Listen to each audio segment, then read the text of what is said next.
আজ আমি মোচার খোলা দিয়ে জুতো বানিয়ে পরে ফেললাম। হ্যালো বন্ধুরা, বাড়িতে মোচা রান্না হবে বলে মা মোচা কেটেছিল আর মোচার খোলাগুলো ফেলে দিচ্ছিল।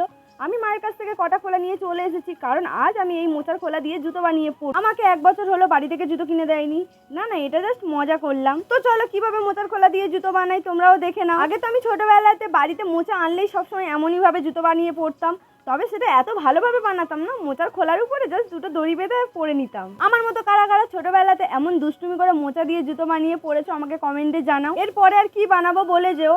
আজ আমি দেখবো চোখ বন্ধ করে 1 মিনিটের মধ্যে কারা কারা আমার ভিডিওতে লাইক অ্যান্ড সাবস্ক্রাইব করে। সত্যি বলতে বন্ধুরা, তোমাদের একটা লাইক আর একটা সাবস্ক্রাইব আমাদেরকে ভিডিও বানাতে প্রচুর উৎসাহিত করে। আমার জুতো বানানো রেডি, কেমন লাগছে বলো। ভুল করেও যেন এটা বড়রা কেউ পরে নিও না, বাচ্চাদের জন্য ঠিক আছে। তাই এই যে আমি আমার একটা ছোট্ট মতো বোনকে ডেকে জুতোটা পরাচ্ছিলাম, ওর পায়ে জুতোটা কেমন লাগছে অবশ্যই বলো। আর তোমাদের বাড়িতেও যদি এমন ছোট বাচ্চা থাকে তাকেও এরকম জুতো বানিয়ে পরাবে, খুবই মজা পাবে। আজ ভিডিওটা এই পর্যন্ত, কেমন লাগলো বলো। আজকেকার মতো টাটা।